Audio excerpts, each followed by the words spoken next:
Bonjour chers amis internautes de Sunnyside TV. Aujourd'hui nous sommes en compagnie de Olivia Anogoum. Bonjour Olivia. Bonjour Maman. Juriste en formation, vous êtes étudiante en 3e année de droit public à l'université Amadou Hampâté-Bâ de Dakar. Vous êtes lauréate du concours d'éloquence de l'amicale des étudiants gabonais de la dite université, lauréate aussi du Senegalese Model United Nations, CENMOM 2022 de l'Académie de droit international de Dakar. En plus, vous êtes boursière de l'Académie de droit international de la Haye pour la prochaine rentrée. Entre autres, vous êtes secrétaire du club OHADA de l'université Amadou Hampâté-Bâ et vous avez eu à travailler dans le cadre de la communication digitale au sein de l'agence Nehir. Olivia, au vu de ce beau parcours, félicitations pour ce parcours. Donc, parlez-nous un peu de vos origines. Alors, bonjour Mamoun, j'espère que tu vas bien. Moi, je suis Anagonou Akpedje Olivia, j'ai 20 ans bientôt et je suis en licence 3 de droit public à l'université Amadou Hampâté-Bâ. Donc, je suis de nationalité béninoise de mère et togolaise de père. Et je suis née et j'ai grandi à Libreville, au Gabon. Et pourquoi vous avez choisi le Sénégal pour y faire vos études? Alors, il faut dire que lorsque moi j'ai eu mon bac, l'option qui se présentait à moi, c'était des études dans un pays francophone. Parce que j'étais pas très à l'aise avec l'anglais à cette époque-là. Et il faut savoir qu'en Afrique, lorsqu'on parle de système éducatif performant en matière d'université, le Sénégal apparaît en première position. Donc pour moi, c'était assez évident de venir au Sénégal continuer mes études. Mais quand vous parlez du Sénégal en termes de qualité d'enseignement supérieur, forcément on parle d'université publique. Exactement. Et vous êtes dans une université privée. Exactement. Pourquoi ce choix? Alors, il faut savoir que comme dans tous les pays d'Afrique, les universités publiques, c'est pas très facile. Une année académique dure plus d'1 an, plus de 12 mois. Et c'est vraiment très compliqué. Pour quelqu'un comme moi et avec mes ambitions, ça aurait été très compliqué pour moi de faire une année d'études qui s'étend sur 18 mois, 2 ans. Mais quelle est la différence entre une année universitaire dans une université publique et dans une université privée? Alors, dans une université publique, je prendrai le cas de l'université Cheikh Anta Diop. Ils viennent à peine de recevoir leurs résultats pour le second semestre de l'année dernière. Et là, je pense qu'ils sont en période de rattrapage. Donc, l'année ne dure pas 9 mois, comme dans une université privée, mais plus. Et je pense que ça perd assez de temps. Bien que dans les universités publiques, l'enseignement soit à la pointe, il faut aussi considérer le temps et les ambitions. Et les ambitions. Et vous avez quelle ambition? Alors, j'ai pour ambition de devenir la plus jeune doctorante en droit international public du Togo. Donc, si tout se passe bien et si j'arrive à rédiger ma thèse en 3 ans, donc à 25 ans, je serai l'une des plus jeunes doctorantes du Togo. Inch'Allah. Donc, parlez-nous un peu de l'université Amadou Hampâté-Bâ. L'université à qui vous fréquentez, quoi. Qu'est-ce que vous a plu dans cette université? Alors, il faut savoir que j'ai fait le choix de cette université parce que la majorité, pour ne pas dire tous les profs de l'université Amadou Hampâté-Bâ, enseignent également à l'université Cheikh Anta Diop. Je me suis dit que dans l'optique où je ne peux pas m'inscrire à Cheikh Anta Diop, l'option qui s'offre à moi, c'est de m'inscrire à Amadou Hampâté-Bâ, même si, comme tous les étudiants le disent, les conditions sont assez difficiles, l'école est assez dure, c'est pas comme si on était au privé, les épreuves sont vraiment compliquées, mais bon, on s'adapte. Oui, vous adaptez en fait. Bon, comment ça s'est passé votre intégration? Tout à l'heure, au début de votre propos, vous avez dit que vous êtes de nationalité béninoise et gabonaise. Également togolaise. Oui, togolaise. Donc vous êtes binational en fait. Oui, c'est ça. Oui. Mais comment ça s'est passé votre intégration au Sénégal? Alors moi, je dirais que ça s'est plutôt bien passé parce que j'ai eu la chance, si je peux dire ça comme ça, d'être née et d'avoir grandi à Libreville, dans un quartier où c'était vraiment cosmopolite. Donc il y avait toutes sortes de nationalités, les Béninois et les Togolais comme moi, mais il y avait aussi beaucoup de Sénégalais. Si vous connaissez l'histoire, il y a beaucoup de Sénégalais au Gabon. Et moi, ça m'a comment dire, je ne me suis pas sentie perdue en arrivant au Sénégal. Au contraire, j'ai juste retrouvé, si je peux dire, une culture que je connaissais déjà de par mon quartier, de par les personnes que je fréquentais, donc c'était pas trop difficile. C'était pas trop difficile en fait pour l'adaptation. Mais arriver au Sénégal, c'est autre chose en fait. Parce que ce n'est pas comme au Gabon où parfois vous rencontrez une petite communauté sénégalaise. Mais ici, donc presque 15 millions de Sénégalais, quoi. Qu'est-ce que vous facilite donc cette intégration? Je pense que c'est déjà le fait que moi-même, je ne viens pas d'un seul pays, mais de 3 pays différents.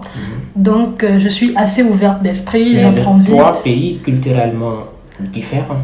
Oui, c'est pas faux, mais je pense qu'il faut être assez ouvert d'esprit. Moi, quand je suis arrivée au Sénégal, il y a plein de choses qui, je pourrais dire, sont des barrières, comme la langue, le Wolof, ou du moins, je dirais, les talibés, quelque chose que moi, je ne voyais pas au Gabon ou au Togo.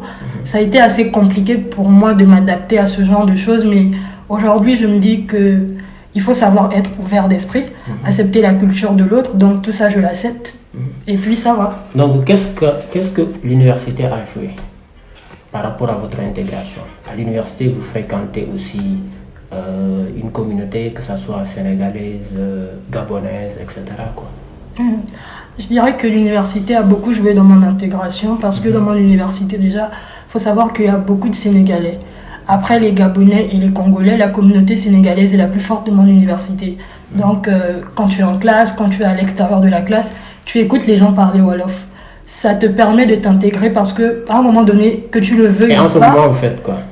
Est-ce que vous vous débrouillez en Wolof bien? Oui, je me débrouille touti. D'accord, touti. Et ensuite, parlons aussi de la culture. Voilà, comment vous voyez la culture sénégalaise? Comment je vois la culture sénégalaise? Alors moi je trouve que la culture sénégalaise elle est très belle d'abord parce qu'il y a plusieurs cultures, plusieurs ethnies, les Peuls, les Soninké, les Wolof, etc. Moi je trouve que c'est très beau, surtout je pense au niveau des mariages. Je vois souvent les photos et les vidéos et je trouve ça très beau que ce soit un pays assez cosmopolite en termes de culture. Effectivement. Après, c'est pas une critique, mais il y a un truc que je comprends vraiment pas et on m'a dit que c'était culturel, c'est le phénomène des talibés. Et des Dahara, c'est quelque chose que je comprends pas vraiment, mais bon. Les enfants de la rue, en fait. Exactement. Bon, en tout cas, c'est autre chose, en fait. Mais c'est la politique de l'État, c'est l'État qui doit faire tout pour que ces enfants ne fréquentent plus donc la rue. Autre question aussi. Donc, est-ce que c'est possible, est-ce que c'est possible de vivre au Sénégal en tant qu'étranger? Je dirais que ça dépend du pays d'où l'on vient et ça dépend de l'économie du pays dans lequel on vient. Encore une fois, je pense que c'est une chance que moi je viens de 2 pays différents parce que j'ai vécu dans les 2. Lorsqu'on regarde un étudiant gabonais, étranger au Sénégal, il se dira que ce n'est pas très difficile de vivre au Sénégal pour la simple et unique raison que les choses coûtent à peu près le même prix. La vie est à peu près la même. La cherté de la vie est, on va dire, assez conséquente dans les 2 pays. Mais est-ce qu'on a la même monnaie? Non, bon, c'est le franc, sauf que là-bas c'est le franc de l'Afrique centrale et ici le franc de l'Afrique de l'Ouest. Et quelle est la différence? Il n'y a pas très grande différence, les choses coûtent le même prix. Par contre, il y a une très grande différence avec le Togo. Et moi je pense que c'est justement ça mon problème parce que Est-ce que vous avez vécu au Togo? Oui, justement, j'ai fait ma terminale au Togo, j'ai fait 1 an là-bas avant de venir au Sénégal. Et j'ai un peu eu un petit choc quand je voyais les prix du Sénégal parce qu'au Togo, avec 100 francs, je pouvais manger à l'école. C'est pas le cas ici. Effectivement. Au Togo, avec 1000 francs, tu as déjà préparé pour, je sais pas, pour une famille de 5 personnes. C'est pas le cas au Sénégal. Et même quand on dit que la cherté de la vie à cause de la crise économique et tout, l'écart reste quand même assez conséquent. Donc je pense que tout dépend du pays où l'on vient. Où l'on vient, d'accord. Par rapport aussi à l'organisation, si vous êtes étranger, forcément vous trouvez vos pairs ici au Sénégal. Exactement. Il y a une petite communauté, que ce soit gabonaise, togolaise. Comment vous arrivez à vous organiser ici au Sénégal? Alors, pour la communauté gabonaise et également pour la communauté togolaise, il y a des amicales au sein des universités. Et après les amicales, il y a aussi, si je peux dire ça comme ça, un conseil national. C'est le cas pour les deux pays. Au Gabon, on a par exemple le conseil des étudiants gabonais stagiaires au Sénégal. Et pour le Togo, on a aussi le conseil des étudiants et stagiaires togolais au Sénégal. Et vous faites partie de quelle communauté? De la communauté togolaise. Togolaise. Et quel est son rôle? Au sein de la communauté togolaise, tout d'abord, il y a l'amicale au sein de mon université qui fait en sorte que nous puissions d'abord nous connaître entre nous. Parce qu'on ne peut pas être tous du même pays, être dans la même université et ne pas se connaître. Donc il y a d'abord ça, le fait de se connaître entre nous. Ensuite, la cohésion, la communication et surtout le fait de s'intégrer. Parce que lorsqu'on vient de venir, c'est assez difficile de s'intégrer. Et il y a nos pairs qui sont là depuis des années qui nous aident à nous intégrer. Effectivement. Est-ce que vous arrivez à organiser peut-être des manifestations pour la cohésion? Et comment se passe donc l'organisation de ces manifestations? Alors, au niveau de l'amicale de notre université, c'est assez compliqué parce que, contrairement à d'autres universités, notre communauté n'est pas assez gigantesque, si je peux dire ça comme ça, dans notre université. On est à peine 20 étudiants togolais et béninois, donc c'est assez compliqué. Mais au niveau national, vous êtes combien? Oui, au niveau national, je sais qu'on est plusieurs. Je ne sais pas combien, mais on est plusieurs. Et on organise des activités. Pour la fin de 2022, il y a une activité qui s'est déroulée à Castor. Et quel est le but de cette activité? Le but de cette activité, c'était tout d'abord de rassembler toute la communauté togolaise au Sénégal afin que nous puissions terminer l'année en beauté, si je peux dire ça. Mais c'est aussi l'occasion de se connaître, l'occasion de se côtoyer, l'occasion d'échanger de nombreuses idées et surtout l'occasion pour certains d'entre nous de se faire des opportunités. Donc, qui dit étranger, dit quelqu'un qui vit dans un pays où il est loin de sa famille. Et comment vous gérez l'aspect financier? Bon, pour la majorité des étudiants, bon, je ne vais pas parler pour tout le monde, mais je vais parler pour moi. Moi, en tant qu'étudiante étrangère, pour l'aspect financier, c'est mes parents qui s'occupent de tout. Mais après, il y a d'autres étudiants étrangers qui, au Sénégal, sont des boursiers. Il y a également d'autres dont les parents n'ont pas forcément assez d'argent et qui travaillent. Donc, tout dépend de la situation de chacun. Est-ce que c'est facile de trouver un travail au Sénégal? Non, je pense que c'est pas facile. D'autant plus que beaucoup de Sénégalais disent oui, le Sénégal, c'est le pays où on peine à trouver un travail. C'est vraiment pas facile, je trouve, à part dans les centres d'appel. Mais même pour ça, certains de mes compatriotes, certaines des personnes que je fréquente à l'école disent que c'est de l'exploitation. Bon, je vais pas m'aventurer sur ce sujet parce que j'y ai jamais travaillé. Mais peut-être qu'il y a une contrepartie qui pourrait vous aider à se débrouiller dans la vie, en fait. Oui, exactement, il y a une contrepartie. Est-ce qu'on peut parler d'exploitation? Je pense que la législation en vigueur, c'est 8 heures de travail par jour. Déjà, je ne pense pas que dans les centres d'appel, ce soit 8 heures, c'est plus de 8 heures. Plus de 8 heures. D'après ce qu'on m'a dit. Vous êtes juriste, vous convoquez les textes, en fait. Mais ce qui se passe dans les textes n'est pas ce qui se passe dans la réalité, en fait. Et justement, je pense que c'est très dommage. Les textes sont faits pour réguler la société. D'accord. Bon, étant donné que vous êtes publiciste, n'est-ce pas? Exactement. Vous faites le droit public à l'université Amadou Hampâté Bâ de Dakar. Donc, quand vous êtes publiciste, vous avez un droit de regard sur ce qui se passe au niveau du pays et au niveau de l'Afrique de manière générale. Donc, à ce jour-là, le Sénégal, il y a un climat très tendu. Voilà, au niveau des politiciens. Vous, en tant qu'étudiante, qu'est-ce que vous avez à dire par rapport à cette situation? Je pense que chacun des leaders politiques doit pouvoir se demander, au-delà des textes, qu'est-ce que ma conscience me préconise de faire. La constitution sénégalaise dit que nul ne peut faire plus de 2 mandats consécutifs.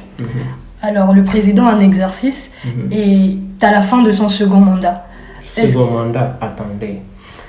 Beaucoup disent qu'on ne parle pas de second mandat. Parce qu'il y avait un mandat de 5 ans, 7 ans et un mandat de 5 ans. Est-ce qu'on peut parler de second mandat? À mon avis, oui. Oui, à mon avis, oui. Continuez. Alors moi, je pense que le président en exercice doit pouvoir se demander, mais bien aussi toutes ces personnes-là qui se disent que c'est un premier mandat de 5 ans, doivent pouvoir regarder justement son parcours, doivent pouvoir regarder son bilan et se dire qu'il a fait de nombreuses choses. Aujourd'hui, la conscience et la morale politique voudraient qu'il laisse la place à quelqu'un d'autre. Il faudrait laisser les textes de côté un temps soit peu et pouvoir se retirer la tête haute, pouvoir se dire qu'on a fait beaucoup pour son pays et pouvoir quitter au-delà des critiques. Parce que si vous faites un 3e mandat et qu'une partie du peuple est avec vous et qu'une autre n'est pas avec vous, je ne pense pas que ce soit louable et honorable pour vous. Effectivement. Et qu'est-ce que vous allez à dire par rapport à cette constitution-là? Je pense que cette constitution a été très bien rédigée, mais le législateur n'a pas précisé le sens. Parce que lorsqu'il a tout simplement dit « nul ne peut faire plus de 2 mandats consécutifs », sachant qu'il y avait déjà un mandat de 7 ans en cours, qu'est-ce qu'on doit... Donc vous préconisez ce qu'on appelle une disposition transitoire. Exactement. Mais est-ce qu'avec cette constitution-là, qui est assez claire en fait, qui prévoit des dispositions, des clauses d'éternité, est-ce qu'on peut parler de dispositions transitoires? D'autant plus que le texte, il est clair. C'est votre avis? Moi, je ne pense pas que le texte est clair. Vous ne pensez pas que le texte est clair? Non, parce que si le texte est clair, je ne pense pas qu'il y aurait autant de tergiversations aujourd'hui sur la question. Mais est-ce que cette tergiversation-là est le fait que ce qui semble être dans cette logique-là veut plaire à une personne? Et cette personne-là, c'est le président de la République. Souvenez bien, il y avait un professeur, le célèbre professeur, qui a participé à la mise en vigueur de cette constitution, qui a dit que l'article 27, que beaucoup ont l'habitude d'interpréter, ne laisse place à aucune interprétation. Et à un moment donné, il a changé d'avis. Et justement, je pense que c'est, comme vous l'avez dit, on veut plaire à une personne en interprétant, alors que le droit est très différent de la politique. Il ne faut pas politiser le droit. Mais vu les réalités, vu le contexte, parce que moi je pense que la constitution d'aujourd'hui est assez claire. Avant 2016, il y avait un problème de mandat qui se posait. Mais le but de la révision de 2016, c'était de faire en sorte qu'il n'y ait plus de problème de mandat. Exactement. Puis, et qu'est-ce qui est beaucoup plus clair que cette logique-là? Je pense que lorsqu'on veut vraiment, lorsqu'on veut vraiment résoudre ce problème de mandat, il aurait fallu, si je peux dire ça ainsi, dire nul ne peut faire plus de 2 mandats consécutifs de 5 ans. Ça aurait été très clair. Chacun d'entre nous aurait su que le président Macky Sall avait déjà fait un mandat de 7 ans et que là il est en train de faire son premier mandat de 5 ans. Donc la loi, du moins la constitution, lui permet de se présenter pour un second mandat de 5 ans. Mais lorsqu'on s'arrête à nul ne peut faire plus de 2 mandats consécutifs, pour moi c'est très obscur. C'est très obscur. Oui. Donc qu'est-ce que vous demandez alors? Moi je pense, comme je l'ai dit au début, que la conscience et la morale et en la présence justement de cet obscurantisme de la Constitution, que le président Macky Sall devrait se retirer et devrait justement laisser une bonne image au peuple sénégalais et une bonne image à l'Afrique en général. Parce que lorsque moi j'étais au Gabon, on parlait très bien du Sénégal. On disait que le Sénégal est un exemple de démocratie. Et justement pour que cela perdure, je pense que le président sénégalais devrait se retirer. Devrait se retirer. Voilà. Un autre problème aussi, c'est le problème des coups d'État. Exactement. En Afrique, vous faites le droit public, le droit international public. Forcément, vous étudiez un peu les relations diplomatiques. Exactement. Voilà, vous faites aussi les relations internationales. Et face à cette situation-là, qu'est-ce que vous pouvez dire par rapport à cette situation? Qu'est-ce qui favorise donc la recrudescence des coups d'État? Alors moi, je pense que les coups d'État sont favorisés par le fait que la jeunesse africaine est fatiguée de ses gouvernements. Tout simplement parce que certains des jeunes pensent que ces gouvernements nous sont imposés, que ces gouvernements sont à la botte de l'État français, ou du moins de nos anciens colons. Et aujourd'hui, ces jeunes-là voudraient renverser la tendance. Mais la question est de savoir, est-ce qu'on le fait de la bonne manière? Pour ça, je pense que chacun aura son avis. C'est quoi la bonne manière pour vous? Les coups d'État sont interdits par la Constitution. Il est interdit de prendre les armes pour récupérer le pouvoir, si je peux dire ça comme ça. À mon avis, il y a de nombreuses manières de régler les différends.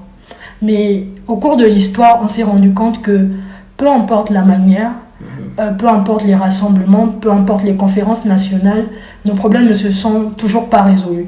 Aujourd'hui, le peuple africain se dit en droit de prendre les armes pour récupérer le pouvoir. Je pense qu'au départ, l'idée, elle était très bonne. Mais aujourd'hui, lorsque les militaires récupèrent le pouvoir, alors que le pouvoir appartient aux civils, je pense que là, il faut vraiment se poser la question de savoir est-ce que ces coups d'État-là sont vraiment nécessaires. Et est-ce qu'on peut parler de bonne gouvernance dans un régime militaire? Je pense que c'est assez relatif. Assez relatif dans la mesure où on regarde dans certains des pays du Sahel où les militaires ont pris le pouvoir qu'il y a un effort de changement. On remarque que les contrats sont en train de se renégocier. Je prendrai par exemple le cas de la Guinée. Les contrats parlant du pétrole sont en train d'être renégociés. On a l'impression que le peuple vit mieux. Mais après, ce n'est qu'une impression. Tout cela est aussi, est aussi contredit par d'autres personnes, d'autres analystes. Donc je pense que tout ça est assez complexe. Assez complexe. Et face à ces coups d'État-là, donc nombreux, est-ce qu'un jour, vous pensez que le Sénégal pourrait sombrer dans cette situation-là? Alors moi, je pense que non.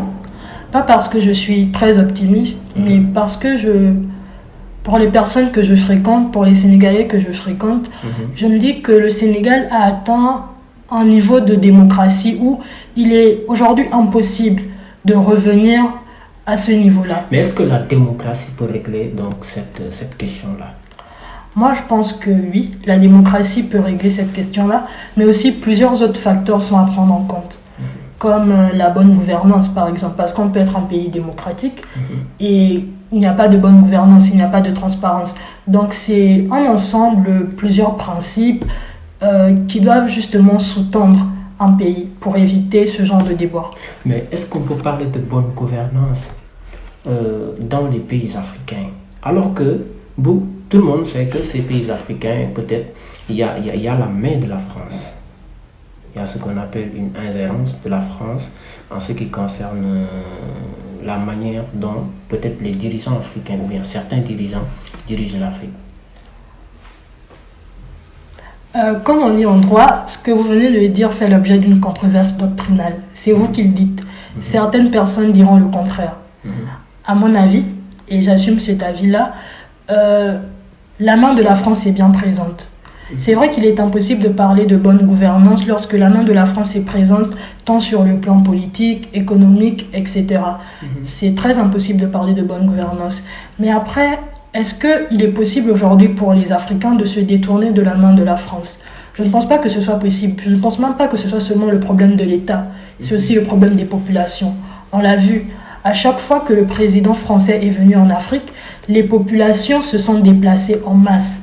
Vous êtes les mêmes personnes à dire que la main de la France sur l'Afrique... Mais qu'est-ce qui se passe, ou bien qu'est-ce qui tourne autour de ce déplacement-là? Est-ce que ces populations, ou bien les personnes déplacées, ou bien les personnes qui applaudissent donc, le déplacement du président français, le font de leur propre gré?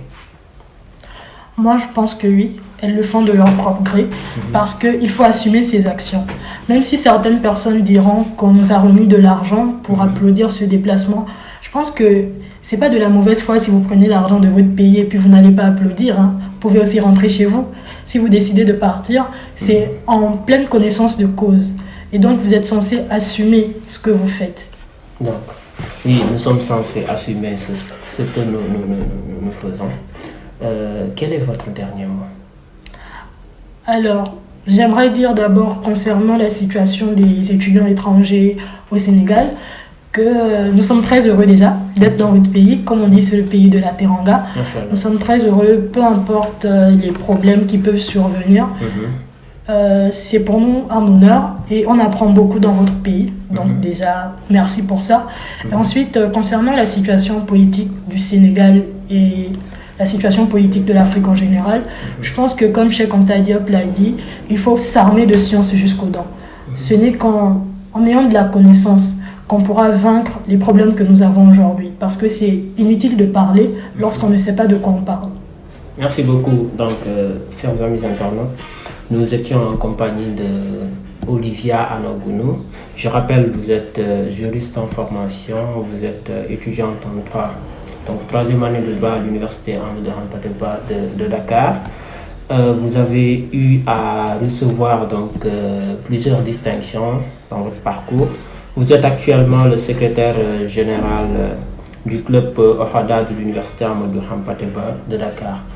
C'était un plaisir, chers amis internautes, de discuter avec notre invité sur le thème les étudiants étrangers au Sénégal. Nous vous donnons rendez-vous avec un autre invité, avec un autre thème. Merci beaucoup, à très bientôt.